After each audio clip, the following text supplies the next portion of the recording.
Good morning. It is 7:14 a.m. on Wednesday, January 30th, 2019. I'm Christiana Ellis and I just got up. This is 5 more minutes. Woke up a little bit out of sorts this morning, but I'm feeling a little better with some tea and caffeine. Slurp. Slurp indeed. I watched last night a couple of episodes of a show called Kingdom, which is a Netflix show, a Korean language Netflix show. I know it's definitely available here, but I think it's actually, available for anyone who has Netflix because it's a Netflix original. But it's a zombie show set in the Joseon era of Korea, which is like, swords and horses and everything, but it's zombies. And it's really good, you guys. I mean, obviously you have to be interested in watching a zombie show, be willing to watch a show that's not in English, but has English subtitles. But I really like it. It has a really cool setup for how everything gets started. Instead of a virus or whatever, you have resurrection plant.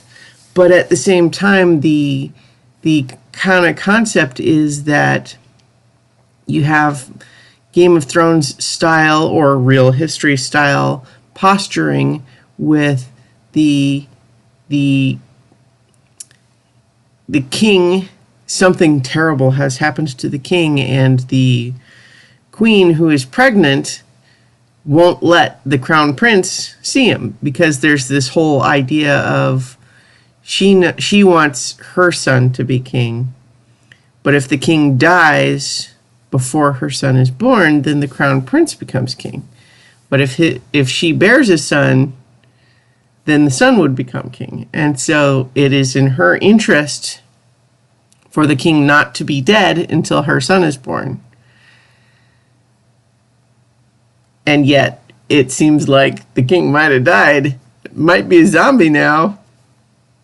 And maybe, in the attempt to try to cover that up, zombie apocalypse. And all of that as a alternate telling of a real-life historical plague that killed tens of thousands of people in that era.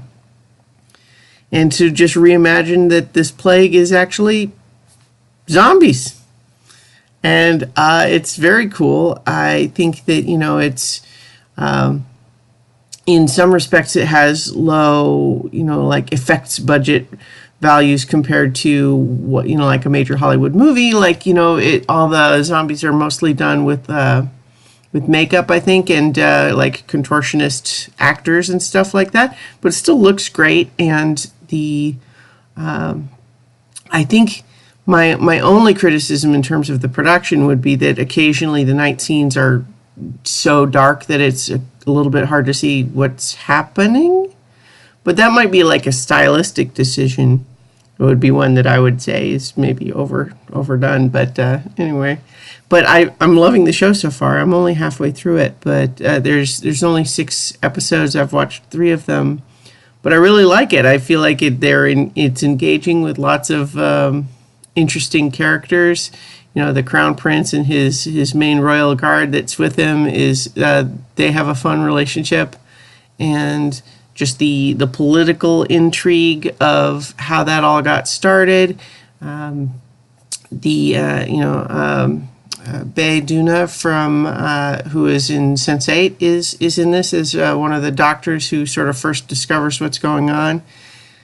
It's really good. I highly recommend it. And, obviously, assuming that you meet those 2 criteria that I described earlier.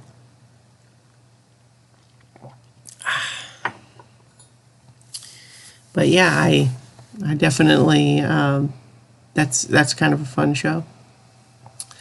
Well, so I also worked a bit more last night on the audio version of this Space for Rent, where what I'm intending to do with that is unlike with so many levels where I just take the raw audio, I'm taking the audio for this one and editing it down to be a little tighter and more polished, and I'll probably release that, in chunks, somewhat following the model of shows like the Campaign Podcast or the Adventure Zone. Not that I think I'm going to meet those levels necessarily, but just as an experiment, because it's a different way of presenting it, and I want to just kind of see how that goes. But certainly what it has meant since is getting back into the editing all of the ums and pauses out of natural speaking from multiple people mode, which I haven't really done in a while, and boy, it's time consuming. Anyway, I'll go ahead and leave it there, and I'll talk to you all tomorrow for 5 more minutes.